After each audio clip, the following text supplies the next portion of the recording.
Hi mga ka-Bible! Wednesday today at meron akong Bible verse na gustong i-share sa inyo ngayong araw from the book of Mateo chapter 8 verse 23 hanggang 27. So ito po yung mababasa natin. Pinatigil ni Jesus ang bagyo sa lawa. Sumakay si Jesus sa bangka kasama ng kanyang mga alagad habang sila'y naglalayag sa lawa. Si Jesus ay natutulog. Biglang bumugso ang isang malakas na unos at halos matabunan ng mga alon ang bangka dahil sa labis na takot.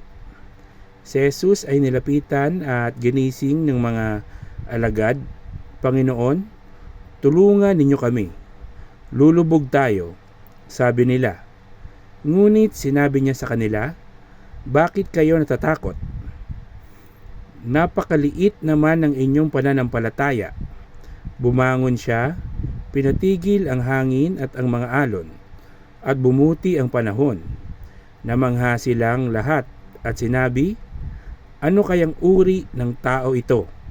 Maging ang hangin at ang lawa ay sumusunod sa kanya." So yun po yung mensahe sa atin ngayong araw ng Mateo chapter 8 verse 23 hanggang 27. Sana nagustuhan nyo po ang ating Bible verse ngayong araw, at kung nagustuhan nyo po, follow, like, share my FB page, subscribe to my YouTube channel. Keep safe, God bless, always remember, Jesus loves you. Bye-bye! Hi mga ka-Bible, Wednesday today at meron akong Bible verse na gustong i-share sa inyo ngayong araw from the book of John or Juan, chapter 2 verse 16 hanggang 17. So ito po yung mababasa natin. Sa Juan chapter 2 verse 15 verse 16 hanggang 17. So ito yung mababasa natin.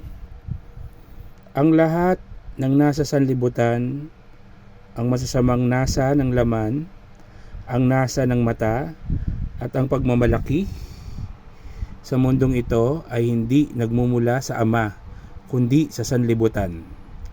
Mawawala ang sanlibutan at ang lahat ng kinahuhumalingan nito. Ngunit ang mga sumusunod sa kalooban ng Diyos ay mabubuhay magpakailanman. So, yun po yung mensahe sa atin ngayong araw ng Juan chapter 2 verse 16 hanggang 17. So, keep safe, God bless, always remember, Jesus loves you. Bye-bye!